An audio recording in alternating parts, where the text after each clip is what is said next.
All right. So, hello everybody. Thank you for joining us at our second campfire conversations. Unfortunately, I don't have a campfire in front of me, but I am in my tent in spirits. And so we're going to just go over a few different rules to kind of help keep audio from getting too crazy. But we do have our special guest, George Libby, who is he'll tell us a little bit about himself in a minute. But he's got some stories and stuff, and then there'll be some time for some questions and some time to chat a little bit. And Kat, I believe you're going to do a quick little spiel real quick.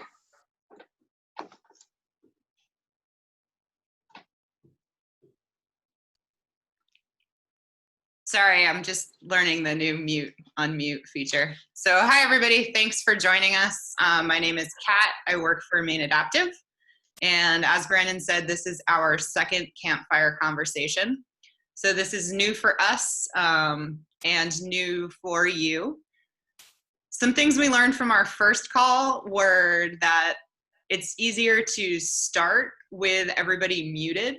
If you have any questions for George specifically or for any one of us, please type them into the chat box. Or if you are unable to type or don't want to type, please use the raise your hand icon. If you go to the bottom of the Zoom window, you can find both the participants button as well as the chat button. If you click on the participants button, it will show you the names of all the people who are on the call. And if you click the chat, it will pop up underneath and you can send a message to one person in particular, or you can send a message to everyone. If you have a question, we do ask that you send it to everyone just to kind of keep some sidebar conversations at a minimum, at least while George is talking. And as Brandon said, we will leave the last bit of the call up for some socializing and some connecting and talking to just say hi to everybody. Liz is recording this. So if there's anything that you want to hear again or you want to share, we can send a link out for it later. And we will also be sending out a really short, like 4 question survey. So we can get a better idea of how to plan and how to schedule these campfire chats in the future. So thanks again. And if you have questions, just type them out or raise your hand. Cool. And Araya, you just asked a question. A little bit later, we'll talk a little bit about the marathon challenge that a lot of us have been doing. So I will get back to that question a little bit later. But first, we have our guest, George Libby. If you would mind waving so everybody can see you, those that have video, and just give us a quick intro of who you are. Thanks. Hi, everybody. I've been volunteering for Maine Adaptive for over 10 or 12 years, and I've been a recreational guide for most of my life, adult life anyways. And I really love, especially this time of year, but being outdoors in general. And I love sharing what I know, what I don't know, and interacting with other people with like ideas. I can't stay inside this time of year, or actually any time of year as far as that goes. And I've been out fiddleheading today and doing other walks with other friends. It's a good way to get out this time of year, especially with everybody being sequestered in their own houses and neighborhoods. Hopefully, I get some good questions and some stuff we can share. Flora and fauna, there's no wrong answer or no right answer. There's just a lot of questions and nice, beautiful things to share. Brandon, thank you for inviting me, and we'll get this show on the road. Cool. Very good. Yeah, so we were going to ask George to talk a little bit about some ways to enjoy the outdoors. no matter how small or big of an adventure that you go on, as we're all itching to get outside as much as we can, when and where it's safe. So if anybody has any questions about things that you can do to kind of make some different adventures more exciting, or ways to learn, maybe some different resources. So if you have some questions, feel free to start typing those in. We'll get going. But George, I know there's many different parts of Maine that you have been to over the years. Do you have any specific one in mind, and what, maybe why that is a favorite of yours? This time of year, I usually gravitate to wherever it's wet, whether it be streams, vernal ponds, vernal pools, shorelines of the local lake or pond, because everything seems to start around the water. And actually, everything starts as soon as you step out the door, but this time of year, most of the flora and fauna are gearing up for another big year with their families and propagating their trees and their plants and their flowers. There's so much to see no matter where you go. Don't set up expectations too high when you go out for a walk, because as soon as you get to where there's something green, all you gotta do is look around, and you'd be surprised the jewels, if you look close, what you could find. Whether it be evidence of small animals, insects, of wildflowers, or plants that are just getting ready to bud out. It's pretty interesting, and it's like eating ice cream. It's nice to have somebody with you that you can share this with when you find something special. Keeping social distancing, of course, unless it's your own household. My favorite places actually are the floodplains of little streams and brooks, wherever they might be. And they can be the little gully that runs out in back of your house that kind of dries up in August, or it can be a little stream that runs all the time that the smelt come up into in the full moon here in another month, or another couple of weeks anyways. So it's getting out and just kind of enjoying what's in your neighborhood. The edges of forests, the floodplains, the wet areas, they're all just going nuts. And it doesn't stop as soon as the sun goes down, as people hear all the peepers and the frogs out there at night just screaming away, hunting for a mate, because they're in a big rush before those vernal pools dry up. And everything else out there is waiting for them to fill up those vernal pools, so that it's a food factory for a whole bunch of other animals. Everything from birds like crows and ducks and raccoons, and you name it. They're all over there at getting that nutrient soup that's just full of all these little pollywogs and things of that nature. But there are some favorite places. I think I've been all over the state, all the way from the county, all the way down east. And I've been back and forth my whole life, basically. But Western Maine is probably my favorite, just because of the variety of different habitats and ecosystems.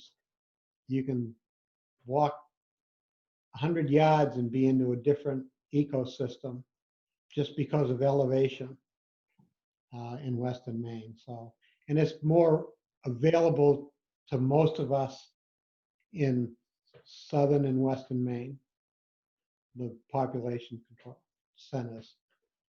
When you get older like me, you use a boat a little more often than hiking and biking and all that stuff, but still, it's available no matter how you get there. I've lost and worn out more hiking sticks than probably most people listening have ever had.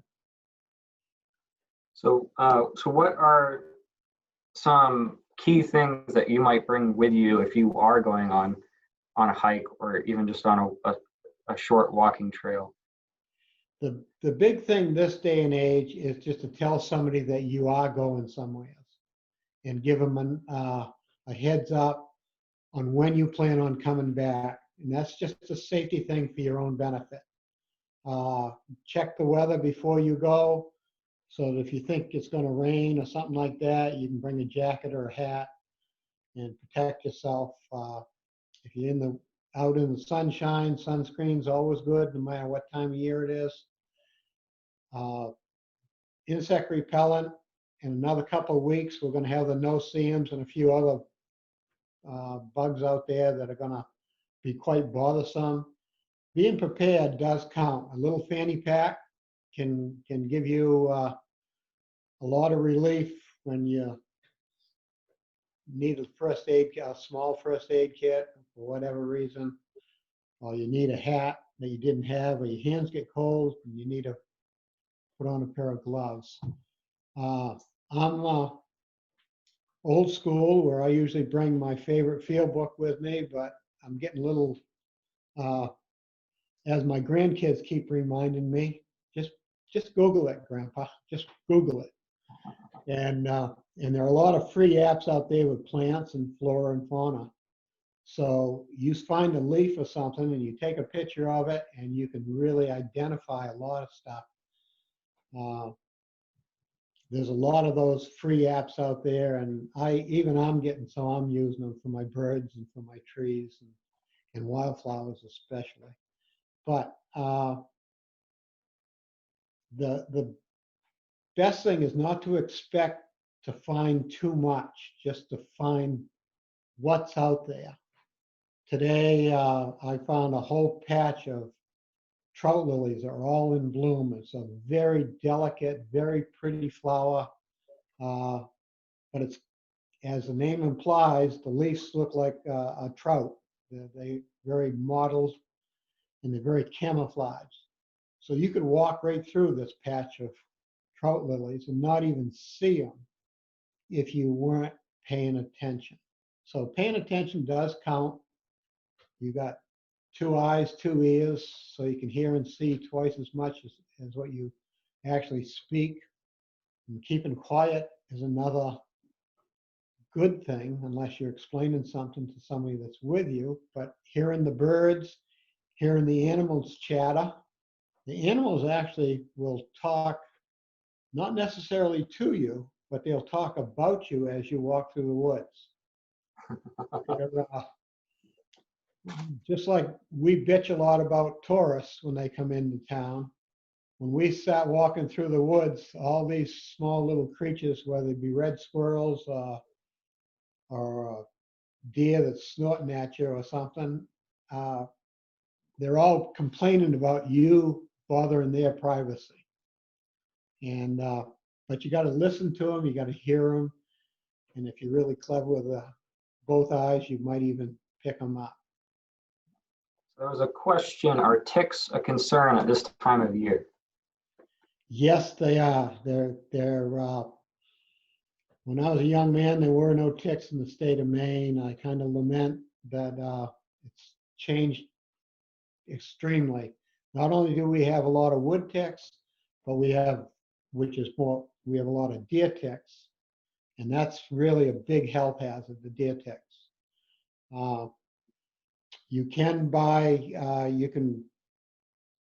I have dozens of field pants that I've had forever, and I have one special set of field pants that I treat with promethium, which is a retardant that keeps field ticks from jumping on you and staying on you, that they jump off. You tuck these field pants into your socks so that it's in your boot. You can get this stuff in Walmart or a lot of places like that. It's very affordable. It is a chemical, so you got to read the directions and follow the directions. But it's just like bug dope. It's very important for your health. Today I was out on a walk and I come home and I had 2 ticks on me. And I do a tick check every time I get back to the house. And it's a good practice. Not only are they bothersome, but they are a health hazard. So, and we can't avoid them and still be outdoors. They can be in your front lawn, your back lawn. They can be anywhere as the ticks. They can come in on your cat if your cat's an outdoor cat, and come in on your dog when your dog goes running through the woods. So you don't have to actually get them. The dog, because the cat can bring them into the house, and you get them that way. So paying attention counts. So another question we had was, what kind of flowers or plants might we start to see over the next month or so that you typically look for? Oh, there's too many to count. But your Mayflowers, are, as the term counts, is a predominantly one. They're usually on the edge of clearings, on the edge of dirt roads, in the little tall grass, and under the leaf, coming up through the leaf litter. The other Canadian Mayflower, which is all over the North Woods, which is a little almond-shaped leaf that's single leaf that just pops up all over the place. In another couple of weeks, they'll have a single little white flower pop out of that. It's so discreet that they're hard to see. Any flower that grows in under the overstory of a forest is blooming this time of year, because as soon as the leaves come out, there's no sun, and the insects that pollinate those flowers aren't quite so prevalent. So trout lilies are my favorite, but you've got skunk cabbages coming out. Most of it's out. The trilliums will be out probably in another month. You'll see the plants sprouting up and getting ready to blossom. You got two different kinds of trilliums. There's forest violets that are all through the forest that are pretty kind of cool. And the nice thing about wildflowers is most of the time, unless there are really a lot of them around, we all have to look up the name. So don't feel bad about not having the name. But there are, like I said, there are apps out there for wildflowers and plants in general. Every green plant has a flower. The trees all have flowers. First they get a bud, and then they get a flower. Most people don't even think of trees as having flowers, unless they're wild apple trees, some kind of a cherry tree, wild cherry tree. And your fruit trees are more flashier flowers, because they're after the bees and things like that, and the wasps and thing that pollinate. Your ground flowers get pollinated by flies and a lot of flying insects that you would even consider as a pollinator. But I hope that answers some of the questions.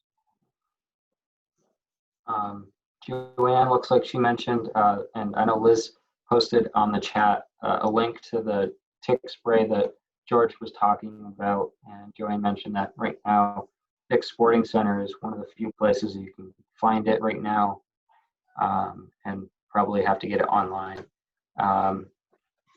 Another question we had was,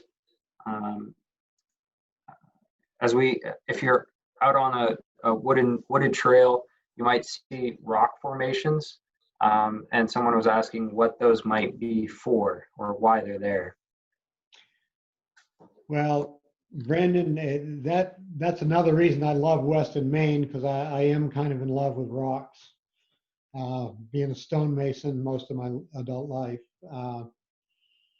But it depends on where you are and what your expectations are. My biggest clue to being a good rock hound and getting the story behind the rock is to literally either pick it up in little pieces and look at it try to look at the grain in the rock and everything, make notes, take it back and do a little research on it. It's kind of fun research, actually. but a rock is a much bigger key to a bigger story, because the geology of Maine, we have more. If you went down to the Harvard Natural History Museum and went through their minerals collection down there, rocks and minerals, 2/3 of them all come from Maine, of all places, all those semi-precious gems they have. Western Maine is just loaded. Right in Bethel, we got a beautiful, brand new rock museum. And the rock formations are awesome. Around river floodplains, which is where I hang out this time of year more often than not, unless they're going through a real rocky area. Floodplains are usually full of erosion material like silt and stuff like that. And the river actually moves back and forth, it meanders back and forth, and therefore it doesn't expose too much ledges unless you're in a waterfall area or rapids or, you know, ledge drops and things like that. If you're interested in rocks, drive down the highways, and when you see a big rock face 100 yards off the road, pull over and take a walk up and take a good peek at it.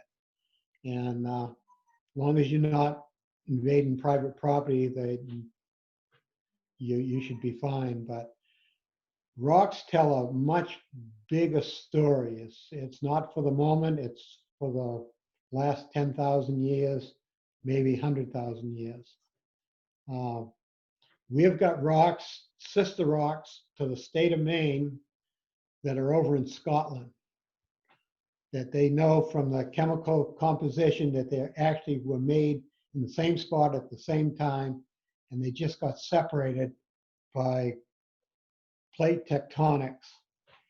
So there's a big story with rocks. I could talk for weeks on end about rocks and minerals. So I'll let it go with that, but I'd gladly share at a later time.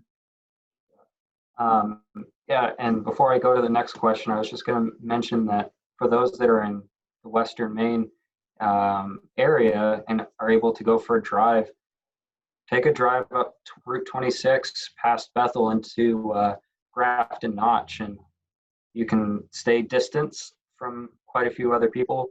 But as you drive through that area, you can see so many different rock formations that George has hinted at, and you can see all that difference. Plus, they repaved it last year, so it's nice and smooth. It's a great little drive. Well, Liz says not so much, but that's a great little drive, and kind of see some new scenery without having to really be get in contact with anybody else, for those that are trying to stay safe and distanced.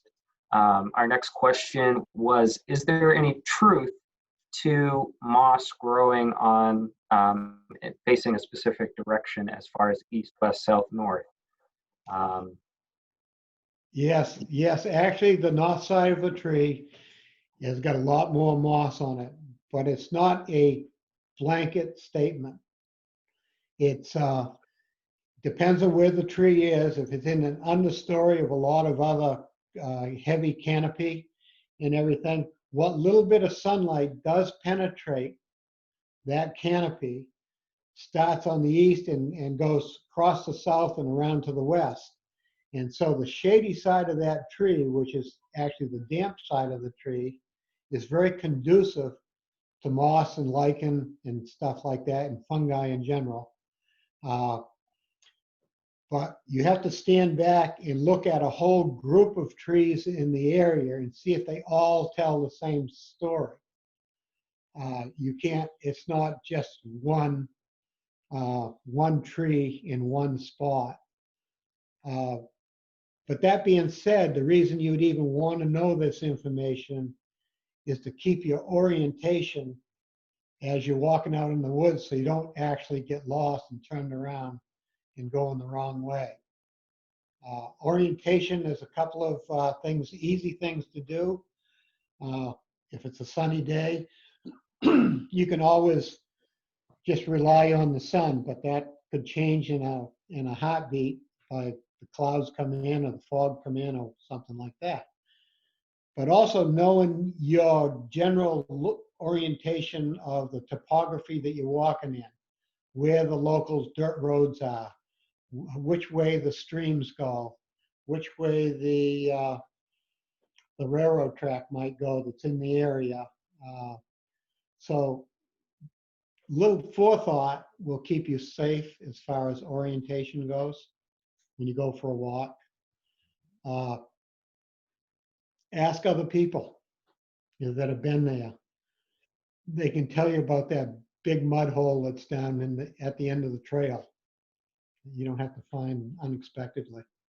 Did that answer the question?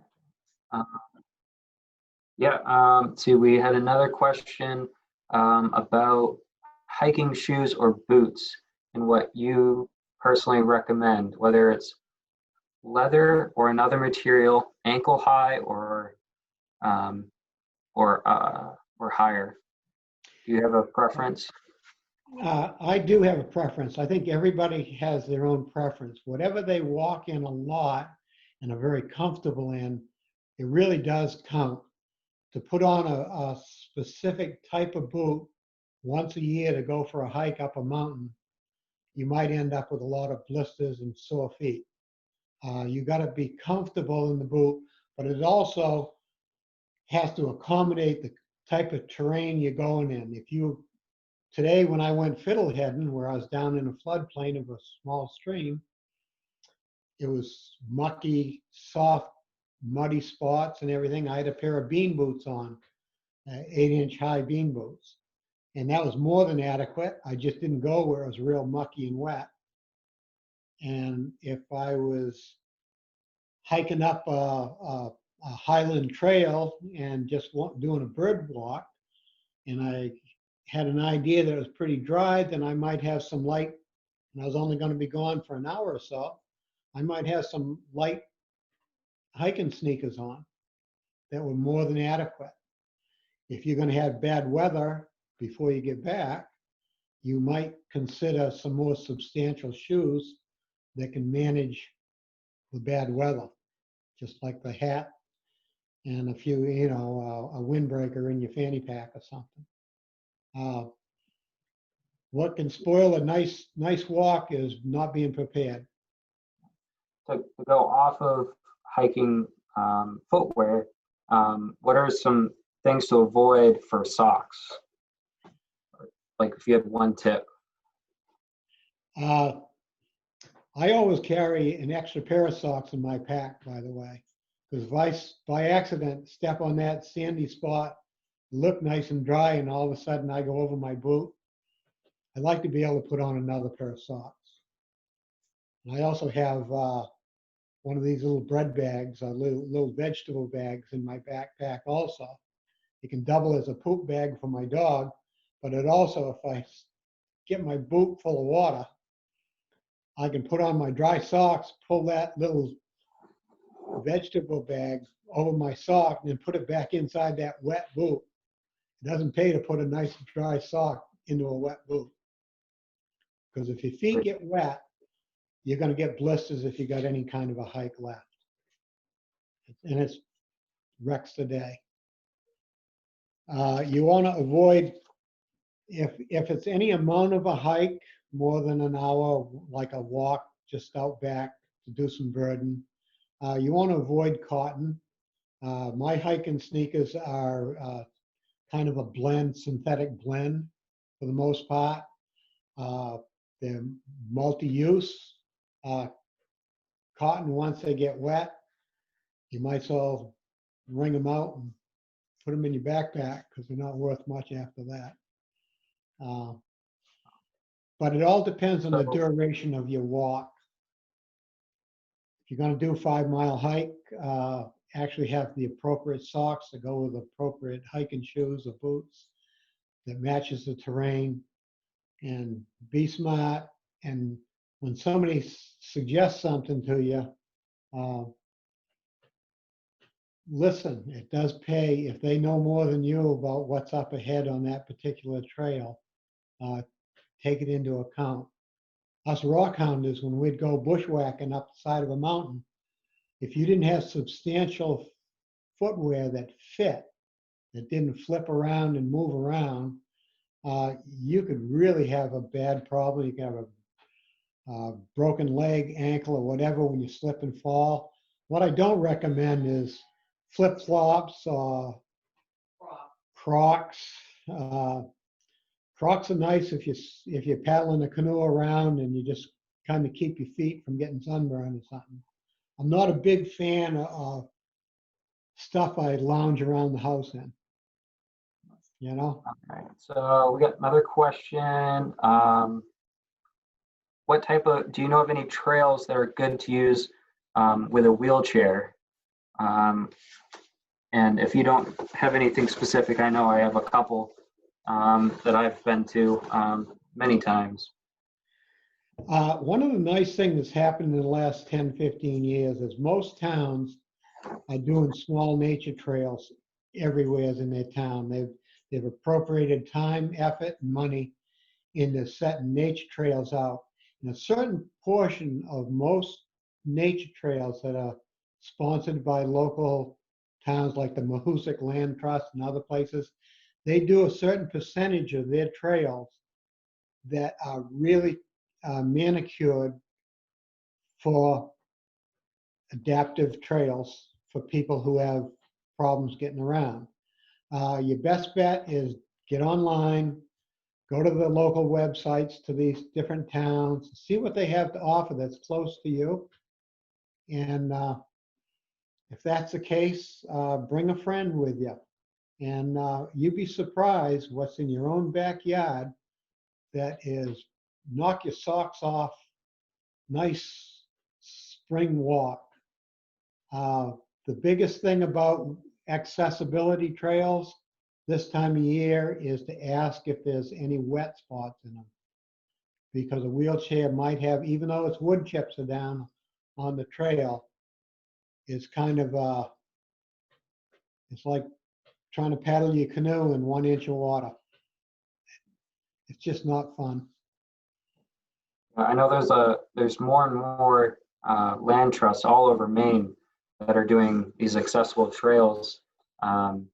If you're looking for something more flat, then try to look for something more closer to the coast, where some of those tend to be flat. But Shepherd's Farm and Robert's Farm right in Norway, I know I've walked those trails many, many times, and they have accessible trails as well as some other trails that are a little bit more of a challenge, but could be something that you're looking for. But definitely check out some local land trusts near you. And if you can't find any information, give the land trust a call. Right now, they're loving that everybody's looking to get out there. Couple more questions. Someone said Wolf Neck Park in Freeport has a nice accessible trail. Do you have a favorite walking trail, George? Yeah, I have a town forest trail right near within a quarter of a mile of my house. It's when I was in my 20s, it was a working farm. It's right along Chandler Brook, and it's probably 100-acre hayfield, 100-acre property with probably 60 acres of hayfields, pretty flat and very manageable. Plus, it's got streamside trails that go off the flat areas, and that's an area that probably 40% of the trail is manageable by somebody that had mobility issues that might want to use one of your three-wheel bikes or something like that they could actually take on these trails. And the towns that actually manicure in these parks and trails specifically for people that have a hard time walking or are in wheelchairs or things like that. So there's no shortage of it this day and age. It does take a little bit of homework and then inquiring whether or not it would suit your purposes. So I think that's great. Another thing about people that are in chairs, specifically if they're bird watchers, go to a certain spot, nice sunny spot, where you can watch a certain little habitat that's in front of you, a little ecosystem that's down in front of you. Maybe it's the stream below you or something like that. And bring your book and sit there for about 5 minutes, maybe 10 minutes, and don't make a move. Don't say anything. And the longer you're there, the more those birds are going to accept you and stop moving around you. And you're going to hear them, you're going to see them, and they're very inquisitive. So just because you can't motor all over all the trails, you can pick a favorite lookout spot. When I was younger and I did hunting, I'd sit on a lot of stands and watch wildlife. We'll just do a couple quick questions, and then I think we're going to open up to more chat. But do you have a favorite fishing spot? Oh, do I have to tell? General idea. It depends if you do brook fishing or lake fishing or river fishing, or if you're just in it to drown worms. You know what I mean? If you're just using it for an excuse to be out on the water. It depends. Again, you got to do a little bit of homework. You got to find out what you would like, what kind of fish you're after, and what kind of equipment that you have that available to you to use. And most fishing, you should take somebody with you just because it's more fun. You get bragging rights. They can take a picture of your catch while you hold it and smile. But it's also safer if you're in a boat. And if you are in a boat, whether it be any kind of a boat, and I don't care how small it is, safety, safety, safety, PFDs, and they should be worn when you're on the water. All right. There's a question about any tips on where to find fiddleheads in more specifically Western Maine, but any tips that you might have for someone that's searching for any type of areas, specific areas to look for? Fiddleheads are mostly in the floodplains of these small streams and brooks, and some of the bigger rivers too. And usually the backwaters of these streams, like where the oxbows are and stuff like that, if you can walk to them by a trail, it's great. If you have to take a canoe and paddle up a small stream to get to a boggy spot, usually wherever a gully comes into your stream, there's a little V notch in the banking where this little streamlet comes into the bigger one. You can park your canoe right in that. You can kind of wedge it right up into that thing where you can safely get out on the banking. And anywhere's below the yearly floodplain, in other words, in every spring, these rivers all flood up a little bit. And all these little vernal pools and backwaters right out in back of the bankings all fill up with this silty water. And that's where your fiddleheads are. Now, fiddleheads are always out the weekend of Mother's Day weekend, the week before and the week after. Depends on how far north you are. Up in the Andover on the Ellis River, I'll probably wait until the end of next week, maybe even the week after that. But any of the backwater and to any of these streams and brooks, and what you got to look for the skunk cabbage first. And that's a big, leafy, flowery plant that's bright green, dark green. And usually your fiddleheads are in that area. And then you got to walk a little around and just kind of peek at these little bumps coming out of the mud. If they're early, they're just little bumps in the mud. Sometimes you can brush that aside and get the top two fiddleheads off it. But if you wait too long, they grow up. And once they're about 6 inches above the stalk, they're probably too open to be tasty and tender. What you're looking for on a fiddlehead, when you snap that stalk off, the end of that fiddlehead should look just like a stalk of celery, kind of a D-shaped. And the fiddlehead itself has got, for all you people that like peanuts, if you get a bag of peanuts, a lot of times you'll have that little peanut chaff all through your peanuts. Well, the fiddleheads have like what looks like a peanut, like that little chaff. It's the same color and everything. It's a kind of a maroon red.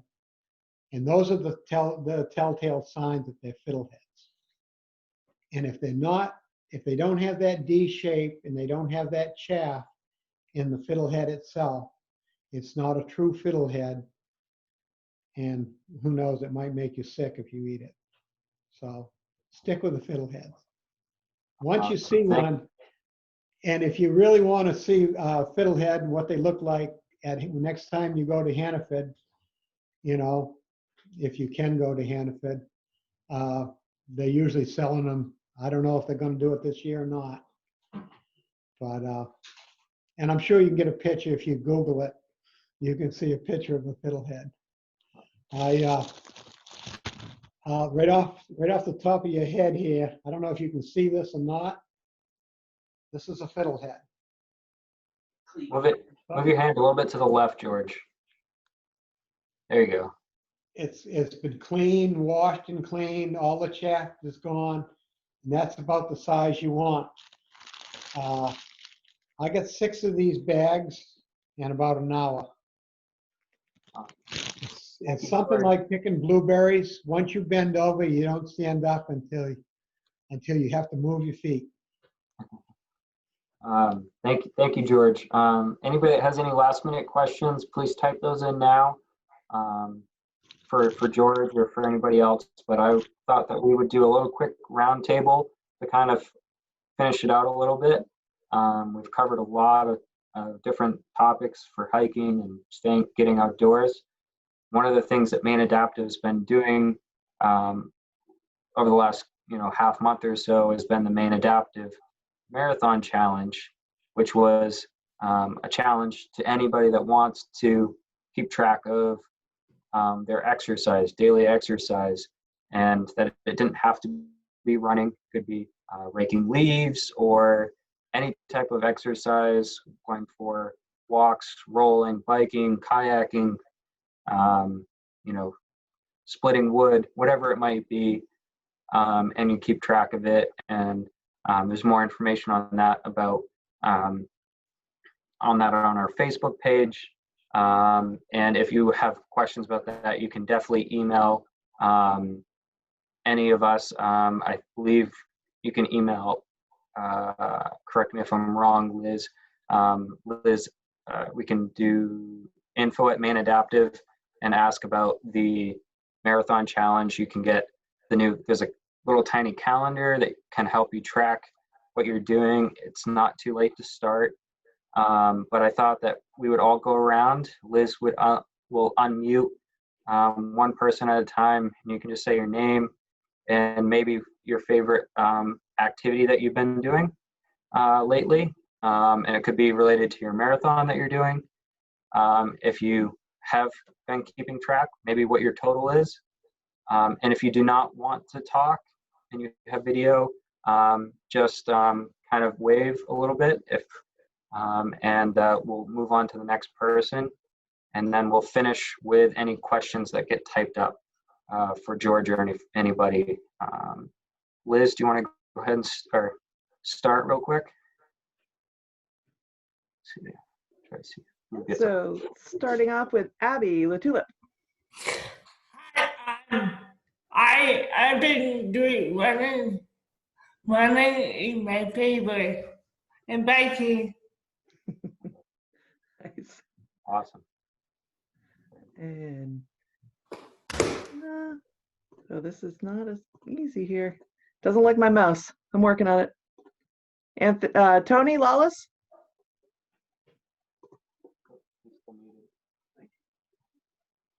Nope. Moving on. How's that? Hey, perfect. I unmuted myself. Good. So I didn't really know about the marathon thing, but I had 62 by 4s and 11 sheets of plywood delivered and built shelving in our storage units in our apartment complex for everybody. So that kept me busy. I'm still have the question about the fiddleheads. So like at our place in Deer Isle in the swampy wood area, there's little ferns that come up and they look to me like fiddleheads, but I don't know if they are. Are all the baby little ferns that come up, are those all fiddleheads or no? No, So how do I know? I should probably just not eat them. no. If they're One thing you could do is, there's a number of different resources, I believe, on Maine Wildlife website. I'm trying to remember the exact, but they have a page on fiddleheads with pictures and more information on fiddleheads and what's safe to eat, what's not safe to eat. So that might be a resource to check. Okay. I mean, I can't tell you how many I've cooked in my lifetime, and these to me look like fiddleheads, but I don't know. All right, Thanks. moving along. We've got Araya Gravel.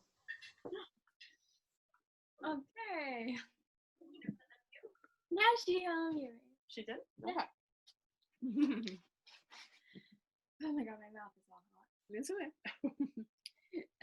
It's all. What have you been doing lately? Well, I've been dancing and singing. Mm-hmm. Awesome, that's great. Yeah. Very good, very good. And All right. actually, I've been outside. yeah, mulching the garden. Uh-huh. Awesome. That's a little sweaty. Mm-hmm. And I know you guys were looking for that calendar. Deb just posted the link, maineadaptive.org/experiences. Oh, cool. And you can find that there, but you can also just email us and we'll send it to you. Okay, cool. Thank you. Yep. And next we have got Dave Patch.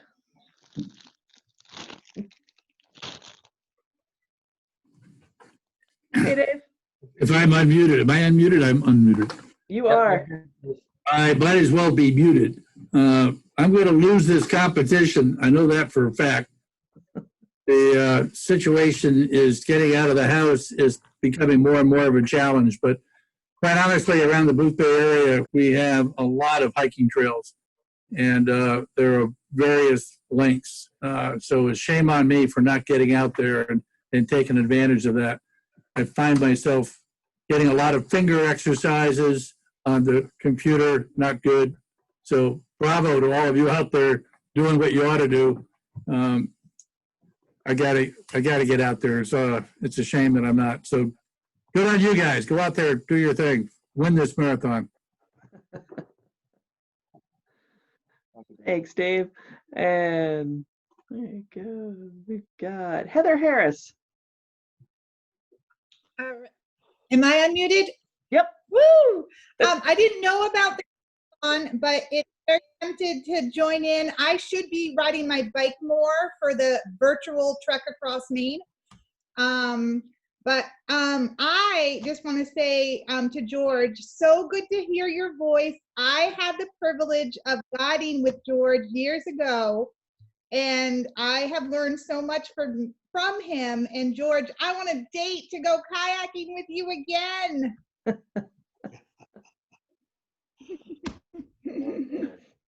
Nice.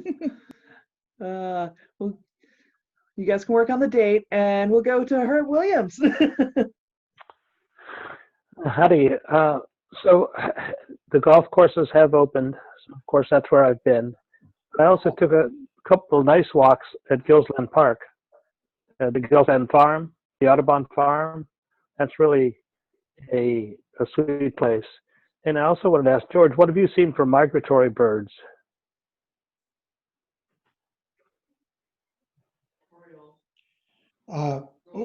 Orioles, grosbeaks, catbirds. I've heard a few hawks coming through. The turkey vultures are back. There's a whole host of them, Herb. It's great stuff. It's all happening. I do look for it when I'm out. Awesome. Good to hear from you, Herb. All right, we've got Hillary Cantwell. All right, oh, hey, everybody. Well, you can see I'm knitting. I've been walking to the grocery store, Pat's Meat and Rosemont's, and riding my bike. Nice. Yay. So this is pretty early for me to ride my bike. So. Good to hear from you, Hillary. We'll keep moving. All right. Yeah, keep moving. We got a lot of people to go. There we go. I've got 2 iPhone folks. So we're going to say iPhone. I have no more information. So I'll unmute an iPhone. Savannah. I have been walking and cooking and being with my dog. That's what I love most. Just being active. Good. But I really, really, really miss cycling, and I hope we can do it again. Mm-hmm. We're all hoping that that's going to be so. But keep posted on that on summer programming. Keep your fingers crossed. Good to hear from you, Savannah. All right, and now iPhone 2. Oh, there we go. Would that be me? Yes. Okay. Hello, everybody. I'm Lenka. I'm painting a picnic table right now. Enjoying the sun too. I enjoy that activity. We're building a house, so that's our activity for 6 years now. So we're never bored and we're always active. So if we're not hiking or biking or climbing and all that, then we are painting picnic tables. But yeah, that's a part of our marathon challenge, I guess. I'm gonna log it in. We're doing little walks in between that just to get a fresh air from all the painting and sanding. And yeah, trying to exercise and stretch, do yoga, and have fun, as much fun as possible, because that's what we should all do, right? Yes. Right. Hope everybody's healthy and happy and enjoying the sun. Excellent. And next up we have Joanne Bushy. Hello. Well, thanks to my dog, I'm up early every morning doing my usual jog to the mailbox, which is a mile away. And so the marathon has inspired me to go from a walk to a jog, to go a little bit faster. Oh, So very good. I call it a slog, a slow jog, slogging. I'm a fan of slogging. And now we have Joanne. Me, Joanne? Well, yeah, I jumped in before. I'm so sorry. I have not been, I've been like Dave Patch. I've not been doing as much as I could, but it's begun recently. I've gotten out and gone down to the giant steps on Bailey Island. And today took a walk around along the river in Topsom. And that was really nice. It was nice to get outside. My body and my head need that. So I wish you all luck with your marathons. I'm not going to try and marathon anything, but I am going to work on getting out more. Setting up a walk now with another friend. Good to see all your faces. Perfect. It's good to see you as well. And we've got Julie Silver. Hi. I like the marathon. That's inspiring me. and I'm from Topsom. And so what I do almost every day is I get on my bike and I bike to Brunswick. And then many days I get a sandwich, put it in my backpack, and then I bike to Bowdoin College and I hang out there, and I love it because there's all kinds of people with their children and just people biking and walking, and it reminds me of the olden days. And it just makes me forget what's going on for a while, and it's really nice. And then I found another spot. I go across the street and then I go to the field where I walk around the field, which is really nice on my knees. And then I do a mindful walk on the grass. And then I sit around and watch people play games. And then I lie right down and just relax. And I might stay there for about 20 minutes. And the only problem I have is there's no place to go to the bathroom anymore. So I have to kind of figure that out. And then I go, okay, time to go home. And then I bike home. And I have to walk part of it because I have some knee problems. And so by the time I get home, I feel like I got a really good workout. And it really is helping me emotionally. It's just changes my day. The other thing I do, I am now paying more attention to watching the sunsets. And they're really beautiful, and I'm filming some of them. The other thing I do is sometimes I check out programs from People's Plus exercise programs. Tried one of those the other night. Couldn't move the next day. And what else am I doing?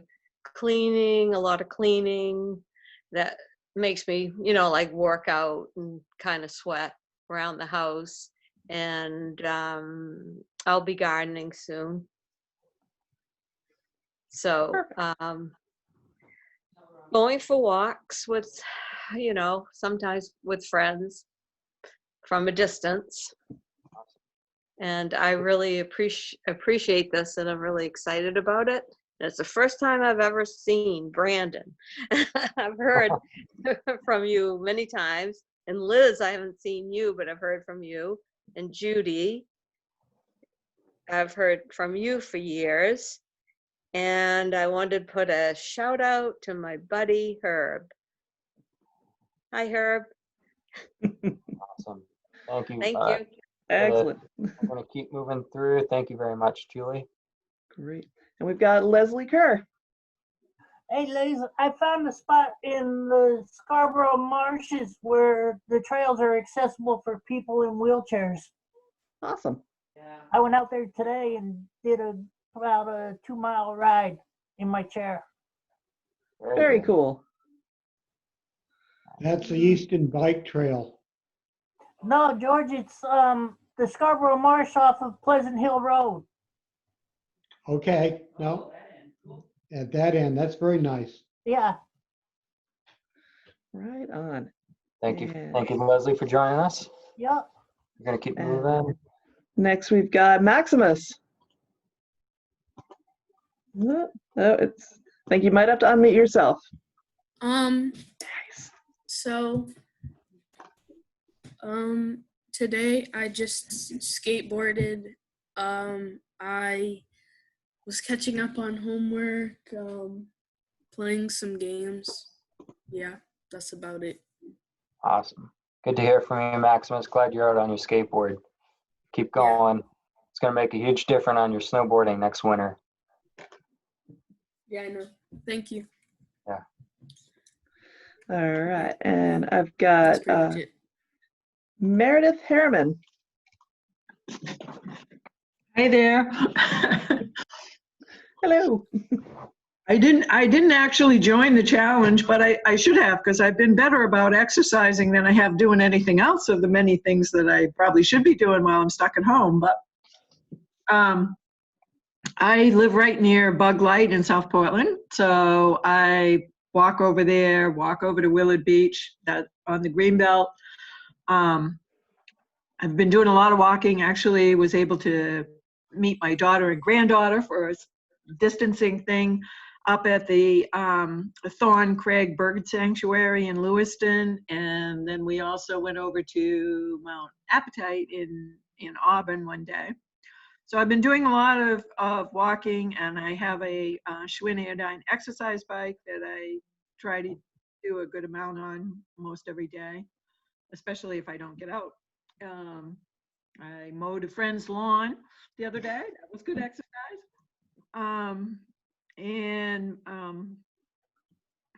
Let's see, what else? Tomorrow I'm actually doing my first bike ride with one of our participants and some of her brothers.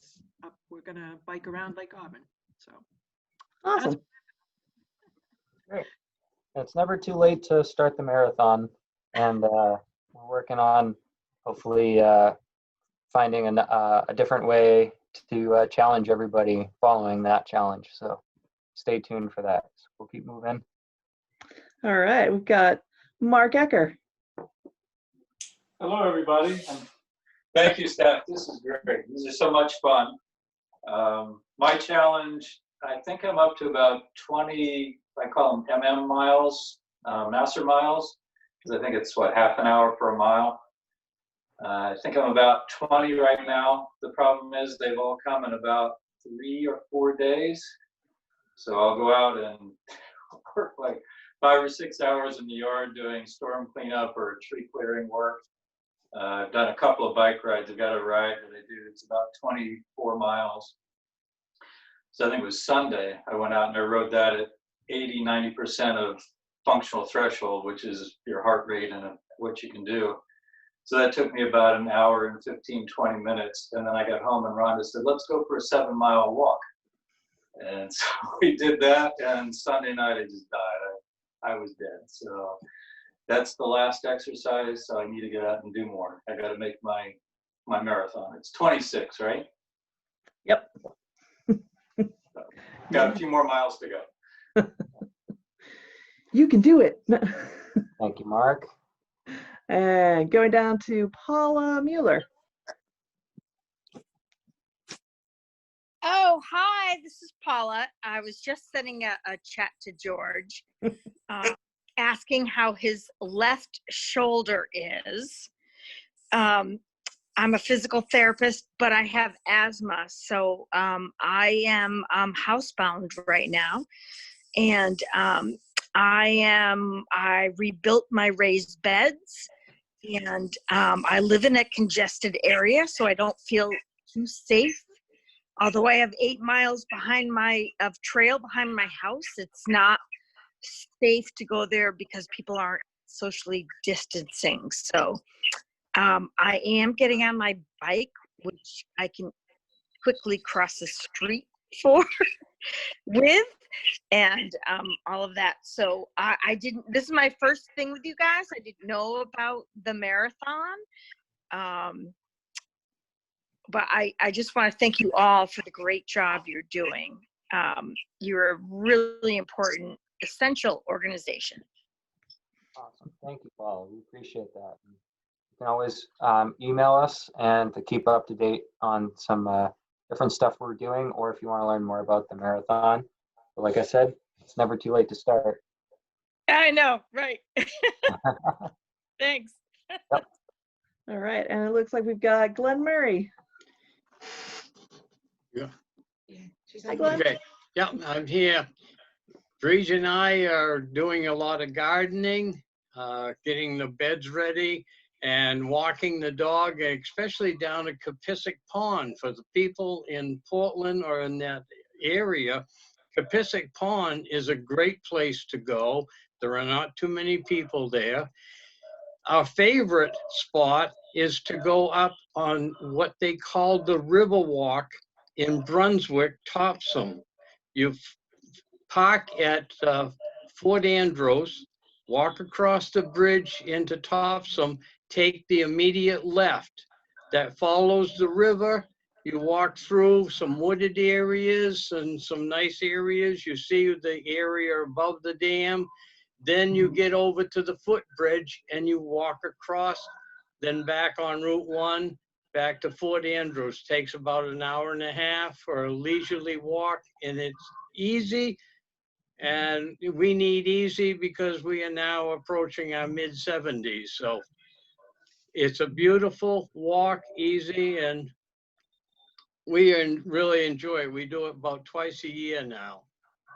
That's all from here. Awesome. Awesome. Good to hear from you, Glenn and Reach. Thank you. So the last two I've got are I've just got a couple phone numbers. So we'll go with, this is 377 7324.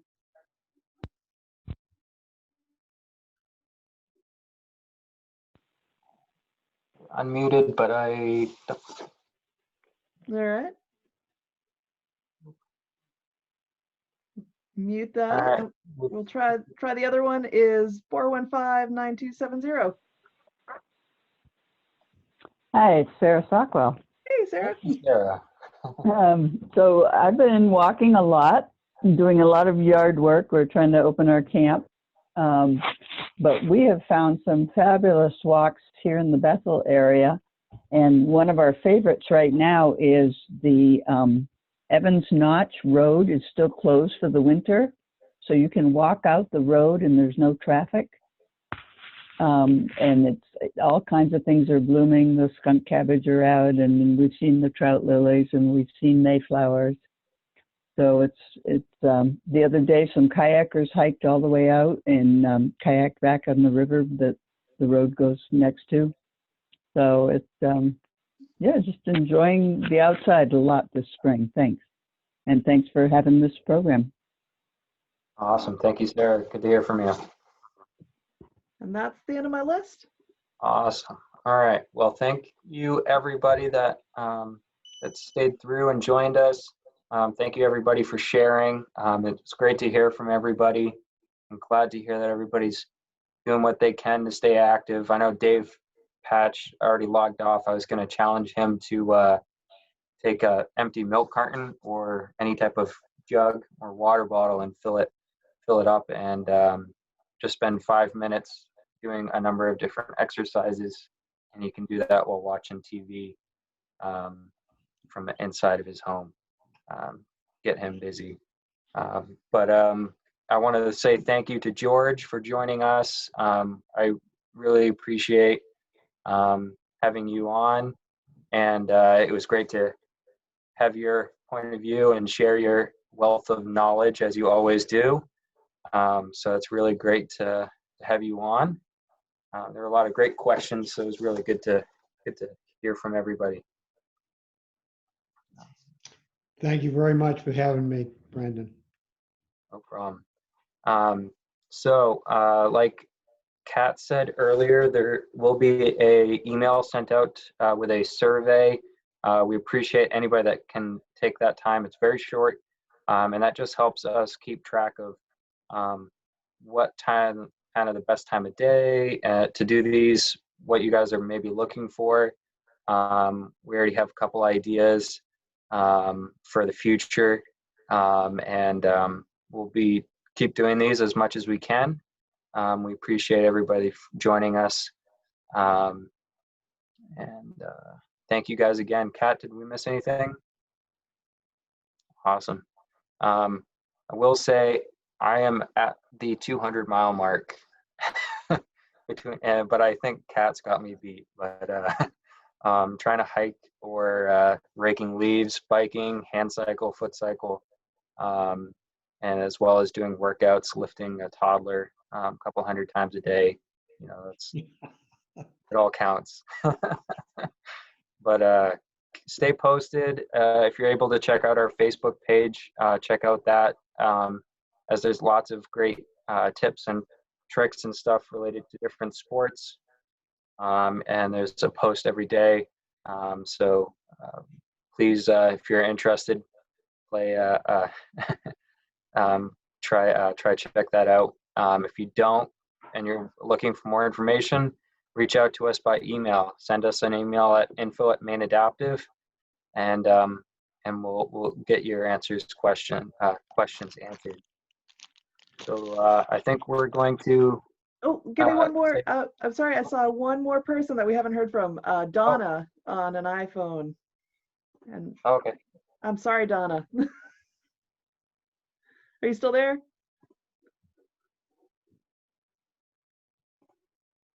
Oh, there's. You don't have to have video on, but you are unmuted, Donna, if you'd like to say anything. Okay. All right. Well, we'll all say goodbye.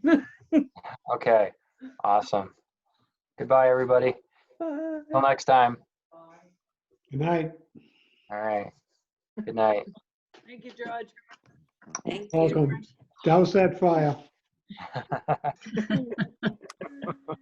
Hope it doesn't get Thanks, too everybody. cold tonight. No. All right. Do you staff want to stay on for a sec or no? Yeah. Yep. So No. Yes, yes. we're all done. Thank you, guys. Good to see you guys. Thank you, everybody. Is that a better picture? Bye, everybody. Thank you. Thank you. See you next time.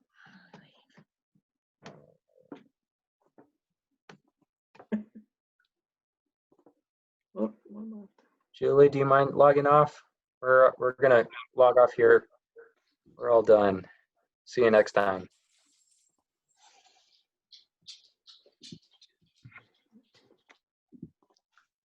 All right. There we go. George can stay with us if he wants to. That's fine. Yeah, thank you, George, again. I really appreciate it. It was a lot of fun hearing from you. You're very welcome, my friend. All right, everybody.